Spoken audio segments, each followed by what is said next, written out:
L'humanité célèbre le 26 juin de chaque année la Journée internationale de soutien aux victimes de la torture.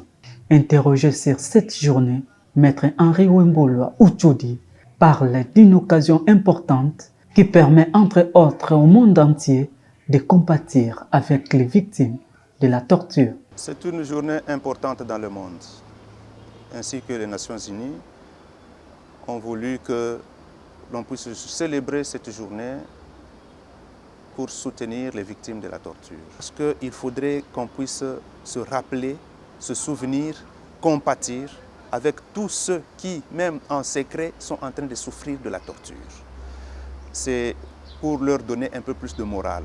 C'est aussi une bonne occasion pour rappeler les autorités judiciaires, politiques, administratives, tous les agents de l'État, que la torture est un acte qui est interdit de manière absolue. Dans notre Constitution, on dit « en aucune circonstance, on ne peut tolérer, on ne peut accepter, on ne peut se laisser indifférent face aux actes de torture ». Faisant mention de la situation de la torture en RDC, ces défenseurs des droits de l'homme notent que celle-ci est dominée par la détention préventive prolongée qui constitue une forme de torture. Le grand plaidoyer de ce mois, de cette année, c'est question de détention préventive.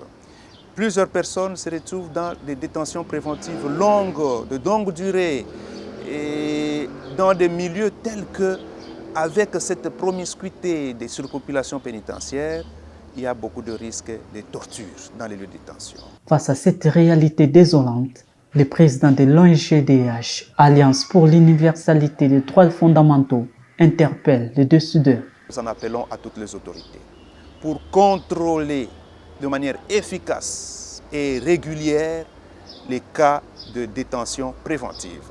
Les Nations Unies ont dit qu'en RDC, il y a recours excessif à la détention préventive, alors qu'il y a plusieurs mesures qui peuvent être prises.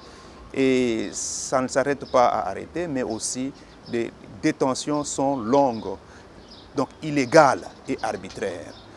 Autre élément important ici chez nous, par exemple, c'est l'application de l'habeas corpus, c'est-à-dire le droit des détenus, des personnes en détention, de saisir la chambre du conseil pour statuer sur la détention préventive lorsqu'elle est illégale, irrégulière.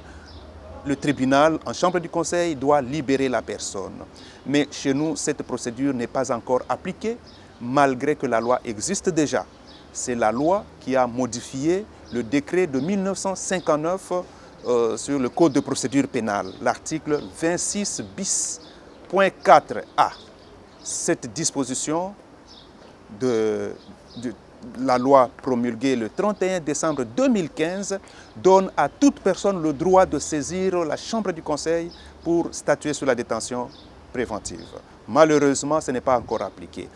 Voilà pourquoi nous disons notre plaidoyer cette année pour soutenir les victimes de la torture ou les personnes qui risquent d'être torturées. Il est important qu'on puisse prendre des mesures importantes pour obliger les juges en chambre de conseil de recevoir des requêtes qui sont formulées par les personnes en détention irrégulière. La torture désigne tout acte par lequel une douleur ou des souffrances aiguës, physiques ou mentales, sont intentionnellement infligées à une personne afin notamment d'obtenir d'elle des renseignements ou des avis.